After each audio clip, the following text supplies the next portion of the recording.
What's good, y'all? I always find myself back at this same point in my life. And it's not in a bad way, not like oh my god, I just keep falling off. I keep breaking no, nothing like that. It's like this stage, if you will, of this perpetual loop of growth and development where it's just like, learn something new, really learn something new, apply it. How does this new thing affect your life? Who now fits in this world that you've created?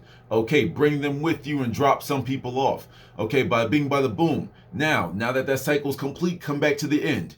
Let's see how you did. Let's see who you brought with you. Let's see who you cut off.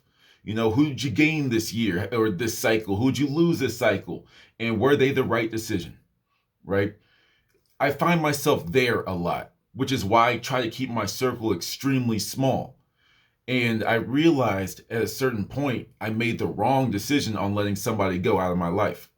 And for those of you that I know are going to ask, mom, grandma, y'all nosy, but I love y'all. It's like, it's not who you think.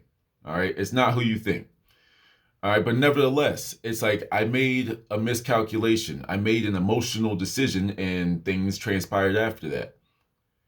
It's the moments like that where you go back to that individual and you apologize to them. You come to them, in humility. There's growth in that. A lot of people, we get almost empowered when we're told to cut people off. I know I made videos on this, you know, but there's the other side of this where it's like sometimes you need to be welcomed back into other people's lives. You feel me?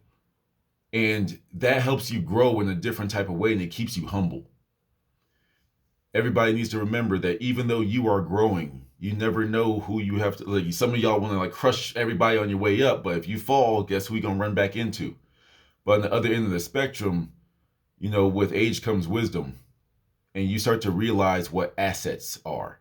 Now, of course, not just using somebody for what they can get you and what they can do for you, but when you just sit back and you see other people's worlds, you're like, yo, that's a door you want to keep open. That's a friendship you want to maintain. And once again, not to say like what they can do for me, but what comes with their friendship. It's like, oh, wait, why would I lose that? Because it might sound selfish, but it's like, what value does that individual bring to my life, and what do I bring to theirs? If I don't consider this an equal level, aka someone's giving me too much, like I'm like, yo, wait a minute, yo, you're giving me way too much. Let me, make sure that this deal that we're doing is equal. You know what I'm saying? Or the other way around, I'm giving way too much to somebody else. And then there's those other situations where you realize you're not giving enough energy to the right people, right? And this is why it's very important for everyone to not only be able to ask for forgiveness, but like, be accepting of the fact that you just might not get it. And that's just when you, okay, put your hat back on and you go back out into the rain and say, all right, say less. The journey continues. Let's go, you know. But for me, it has a special place in my personal journey because, I remember when I hit like rock bottom, like sophomore year, when I hit my rock bottom, had my first ever like super like 3 day long panic attack. Like I was done, you know. Weirdly enough, it's like I wasn't even the biggest believer in karma or anything like that. But anyone that I had disrespected up until that point, and by disrespect, I mean like, immature college type of stuff. It's just like, all right, you know what? Maybe there's a blockage. Maybe there's something that I did that's like hurting me now. So that's kind of where this started. It started off from a like dark place where it's like, yo, I need to clear my karma. Just need to go apologize to people if I said anything wrong. That's what I do from time to time. I'm like, okay. And I really sit back with that one though, because, there's a game that you have to play out here in the world. I get that. But there's sometimes it's like, okay, this is one of my few apologies I deliver to people. Like, I mean, I can give you, hey, my bad, no. That's the accepting that you were wrong, you fucked up, okay. But a true apology is like, yo, I take full responsibility for this. This was my mistake. This happened at a different time in my life. I do apologize. It's like, that was my bad. There's a difference. No, that was my bad. To, nah, wait, sit down and listen to this. Like, I want you to understand that I fucked up. I want you to know that I fucked up. All right. But nevertheless, this could be done with men or women. It's just when you apologize, you can't try to blame them in the midst of the apology. That's one thing I've seen people do. You can't, well, because you did this is why. No, that's not how you apologize. When you apologize, it's coming from you and only your actions. So if you feel like you were not at fault, do not apologize. I don't feel like I was wrong. No. Now, if you take responsibility for the ramifications or whatever, then I guess, but draw the line somewhere. But everyone has their own stick in the dirt, you know. But when you apologize, it has to come from the heart. Some of y'all just say, that's fine. Nah, look me in the eye when you apologize, or you better like write that out in the most beautiful essay. That's when I apologize. I do it in writing. You can screenshot it, post it to the world. I don't care. It's like, because whether you just accept it or not, or you treat it with respect or not, I got that off my chest. That was for my own journey. That was for my own burden that I had to let go. If you see it as, oh, look at him groveling back. No, I'm not. I've gone this long without you in my life. So it's really not going to change. I just did this for me. Oh, yeah, sure. Okay, you know what? Yes, I did. I came groveling back. Please accept me. Fuck out of here. And then you move on from a different standpoint. When you came back humble, they spit in your face. All right, you made yourself known. And now we can just go back to what we were doing. I'm not saying open up new wounds with these types of things. Sometimes timing is right, and sometimes you just got to do it. For me, I'm a random person. I'll apologize to somebody from 4 years ago just because I've learned my lesson from that person in my life. You have to remember, it might sound so good to just say, oh, I cut him or her off, or oh my God, that bitch did me wrong. Oh my God, that nigga fucked me up, blah, blah, blah. That's nice. Cool. There is something good about cutting people off. But it takes the bigger man to also come up and apologize first. Even when you think some things are said and done, you never know what bridges can be built. You can't, oh, don't burn bridges. I can always build a new one with you or with somebody else. What you want to do, it doesn't matter. Just let me know what your decision is.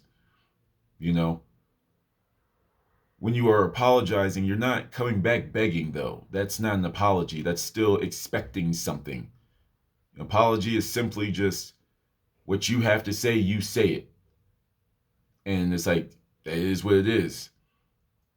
You're not even expecting the person to accept the apology. That's how little attachment you have to this. It's like, nah, this is for me to get this off of my chest. But you have to own it. You have to make it real. You have to know that this is coming from the heart. It's like, now, before I take my heart out of this equation and I go straight up to the brain, it's like, I want you to know that I really do mean this apology to you. And then you just, okay, they spit on it, they stomp it out, they throw it out the window. Cool. Well, there will be no more emotions towards you, but now it's all a brain game. So you have now become a piece for me, like on the chessboard, or you've become this or that, or you're nothing to me. One of the two. But this is what happens when you bring emotion out of these types of things. Everyone can be controlled by emotions. Everybody. Even the sacred monk up there will be like, no, don't do that, because emotions get involved with certain things. You're taught to control it. You're taught to tame them.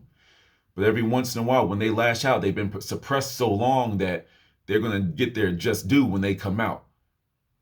And it's when that time comes out, kind of like when people drink spirits, when people get drunk, when things just happen, there are some things that just happen. This is a random pivot, random caveat from my own personal situation. But it's like when women especially, and this is something that men, I'm not justifying the behavior, but there is an aspect that a woman cannot explain to you, where it's like when they say it just happened. Like if you have been a victim of infidelity and it just happened, if any of you have heard that, or a moment of weakness or whatever, there is truth. Because when you are in that emotional state, even if it's a split second, or if you're in that emotional state for a few weeks, time is different because you're living from that state of emotion. Does that justify the behavior? No, it does not. And if you want to do all that in just a moment of passion, well, passions come and go. Every single one's going to bring me this. Nah, you can leave, escort yourself out. But nevertheless, it's like, I get it. And I'm not saying that I agree with it, but I get it. Either way, if you are the person that does the infidelity, or you are the person on the receiving end, it's like sometimes the apology is the biggest trump card you can ever have. I know like some people's apologies get very condescending and say, I'm sorry that I wasn't good enough for you and your 18,000 women. I just wasn't good enough, so you need 18,000 more. I'm sorry. This is just how some women get. But then on the other end of the spectrum, I do all this stuff for you and blah, blah, blah, blah, blah. Like I'm at the point now where it's like, yo, my bad. It is what it is. It's like, I'm sorry that I couldn't, in that situation, I'm sorry that I couldn't provide that for you. It's like, I'm sure someone else will be able to do it, and you just keep on searching for what you're searching for. Cool. And that's it. I'm sorry. This is what I got. You now know the truth about me. Here you go. So many people, I'm just going off on a random thing. I'm having a welcome back video. But it's like, a lot of people wear these facades all the time. So then when people see your real truth, they just sit back and wonder why you act the way that you do. Sometimes people don't know that you're wearing a facade, and sometimes a facade is almost assigned to you by the cosmos, by whatever God you believe in or whatever. There's a moment of your life you have to be another version of yourself. During the time for my personal thing, for this person I just sent an apology to, I had really just rediscovered the new power of being a man. Really did. And I was just like, yo, like this feels, I'm taking shit from nobody. And this is something that also I've observed about men that are like, especially on semen retention or whatever. It's when you rediscover your masculine frame, you want to be the strongest man, the most manly man, no matter what you think whatever that picture is in your mind, you want to be that manly man. Ladies, for those of you that want to get back out in the dating world, it's like, I only use that example because someone close to me was living that life for a little bit. It's like, and you just become like the baddest woman in the world, and you just feeling confident when we're on both poles like that. It's like when we as men refigure that out and become more powerful in our own skin, you can't tell us nothing. It's not gonna work. I don't care. But that is an emotion. That's that little thing called that ego that becomes very powerful with us, which is why we need your balance. It's just there's an ebb and flow to everything. When women have their cycles, they use that. Sometimes I get it. Sometimes it's just an excuse. Y'all gotta admit that I'm on my cycle. I'm emotional, so I'm gonna say what I want to say. Okay, cool. We have ours. And there's times where we're really feeling ourselves, or we really feel like disappointed in ourselves as a man. Either way, that energy gets directed to our polar opposite, because that's what we are naturally drawn to. That's where our energy is naturally drawn to. So it's just like, hey, blah. And it's like, fuck, why did I say that? Why did I do all that? Fuck. But then as a man, we can't apologize too quickly because, that shows, and then we're taught all this stuff in like red pill world. It's like red pill world is very useful for us young men out there. Red pill world does tell you some of the truths of some things. But you need to remember that some of these men are characters. And there's this YouTube world, there's you sitting at your phone, sitting at your computer. And then there's a part where you gotta say, wait, hold up. I don't care what that dude said.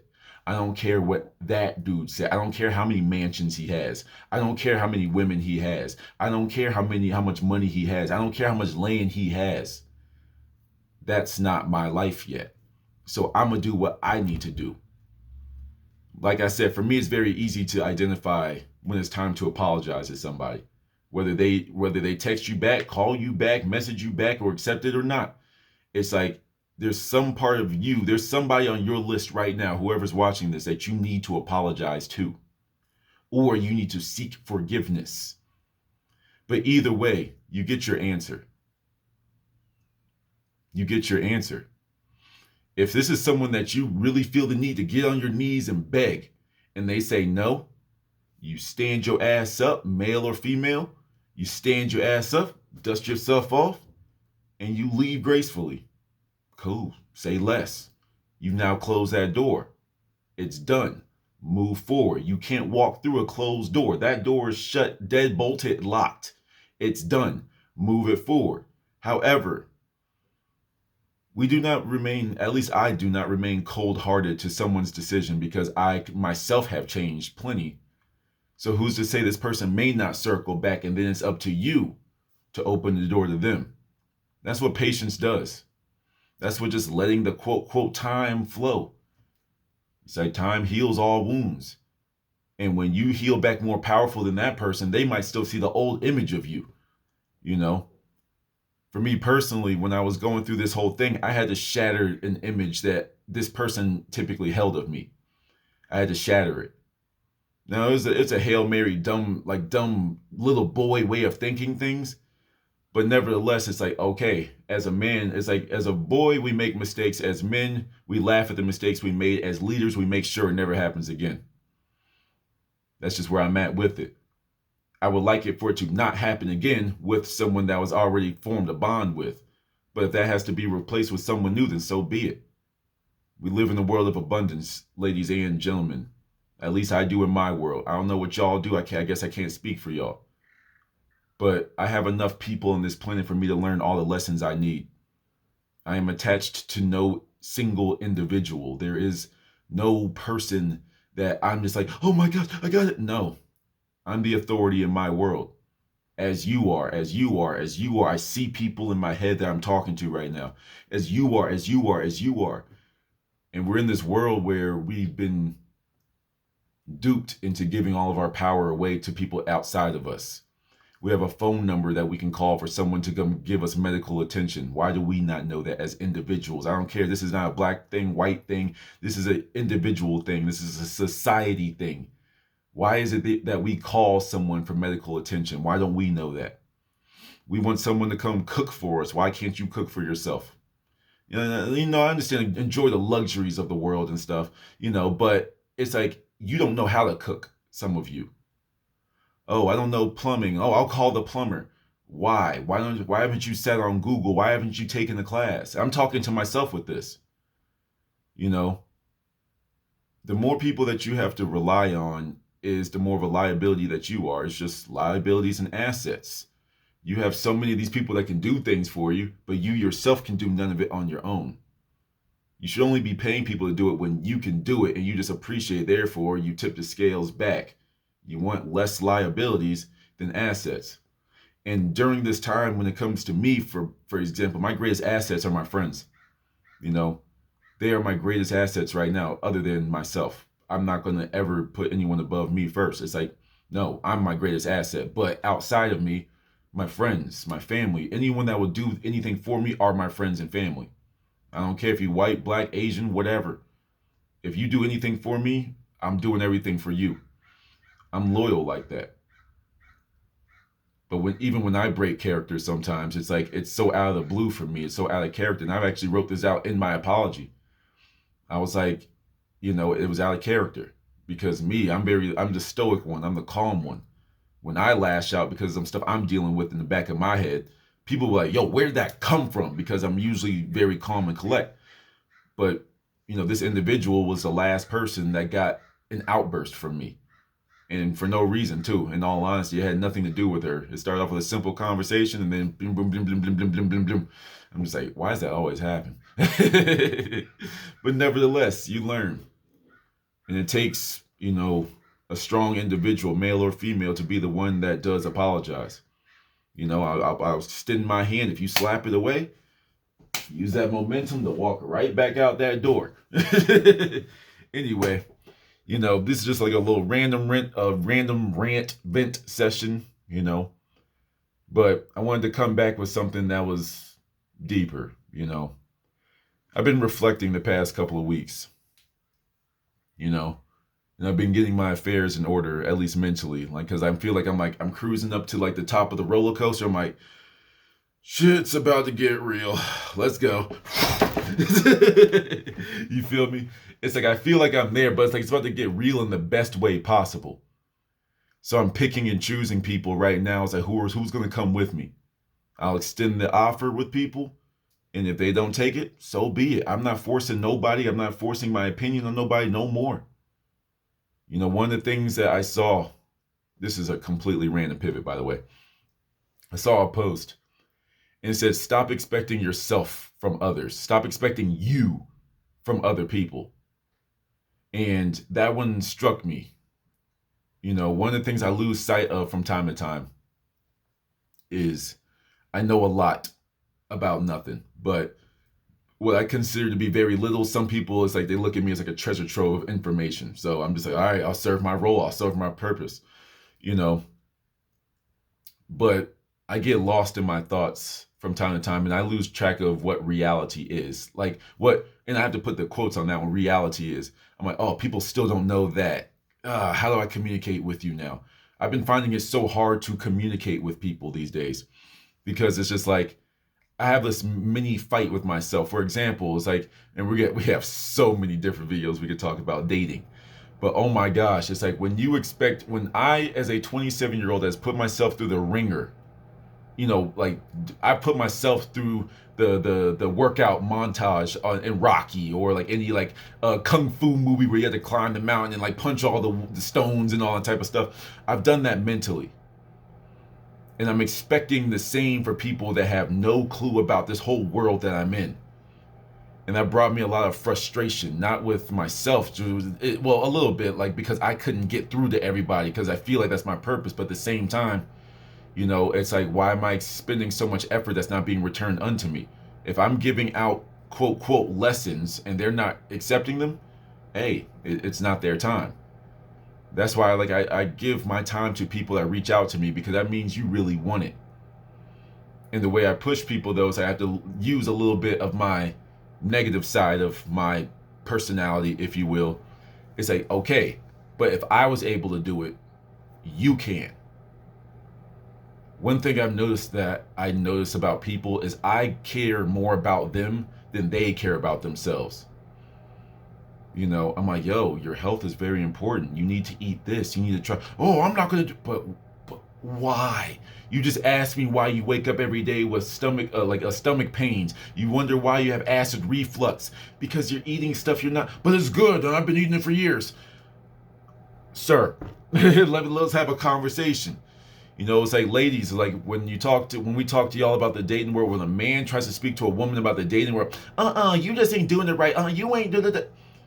Listen, you might think you know yourself, like in that regard, but you don't. There's a difference between the fish and the fisherman. And sometimes it's like y'all are indeed the fishermen. Let's not get it messed up. You know, it's like in a world that's becoming more and more misogynistic, let's keep it in this world. It's like men hunt. If you go on the dating apps, we're hunting. You just pick who you like. It's a different world. You feel me? But when you try to tell people, male or female, about their dating habits, or you tell them about their eating habits, you tell them about their life habits, you talk to them about anything, it's like some people want to live in their state of delusion. They want to acknowledge their weakness and do the absolute bare minimum to fix their weakness, the thing that's equally as strong as their greatest strength, if you will.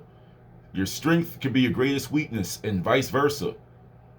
If you're lazy, stop being lazy.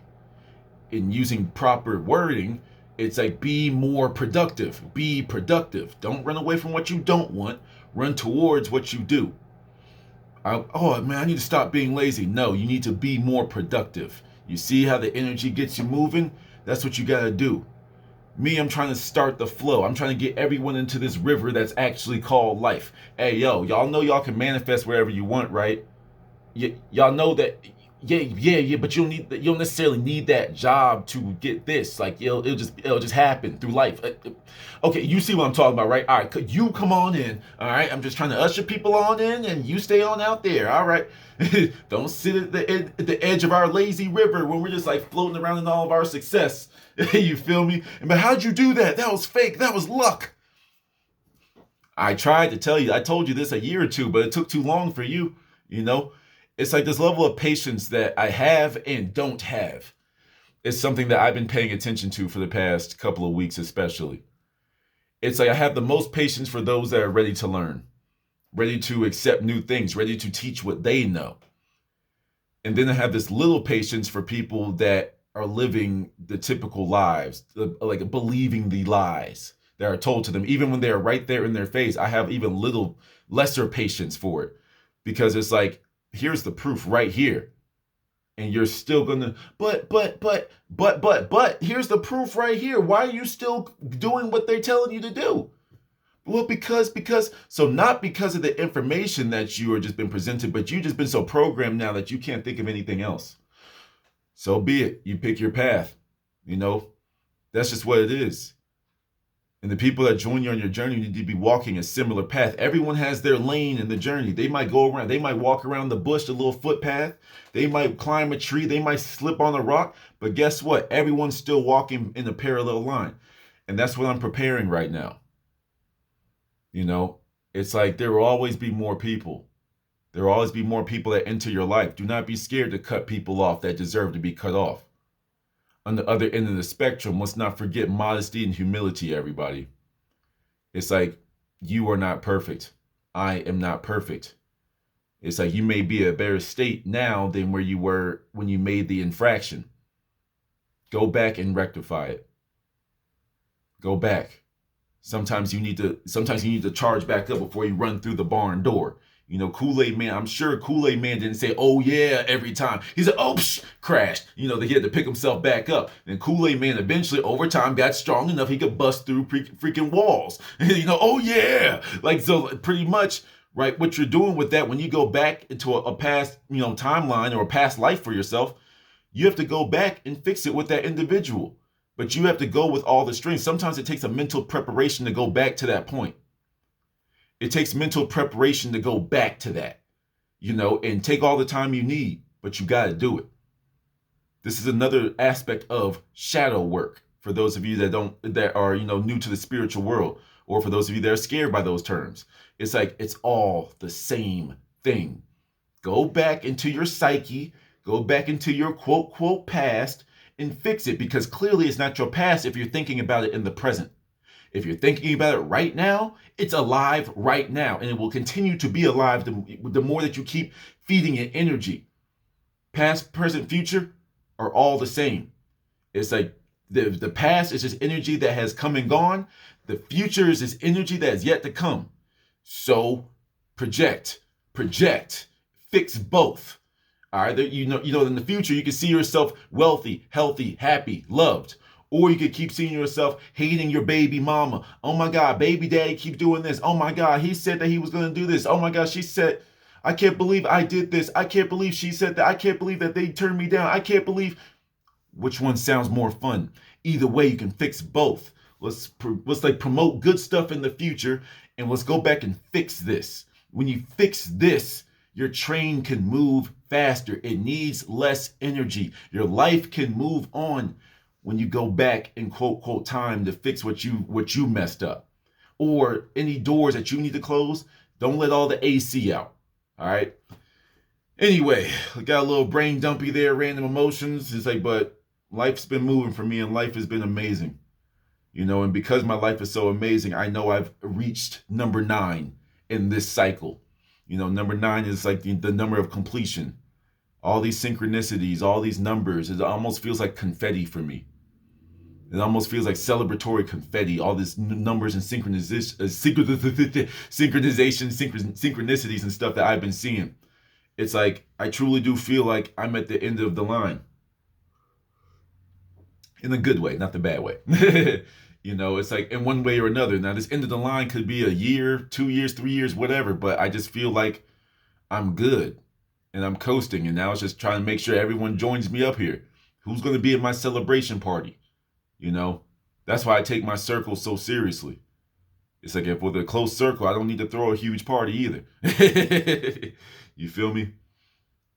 It's like, I love all of y'all. You know, I love everybody. I love everybody that's working on themselves. I love everybody that's treating themselves with the respect that they are due and expecting no less from anybody else. You know, when you treat yourself a certain type of way, you expect that same treatment from others. If they don't want to give that to you, and if you are deserving of that same equal treatment, then they don't deserve a spot in your life. It's very simple. In your maturation, you're going to make mistakes. As you mature, as you grow as an individual, as a young man, as a young woman, you're going to make mistakes. You're going to misspeak. You're going to act out of line from time to time. What helps you grow to that next level is for you to accept your behavior.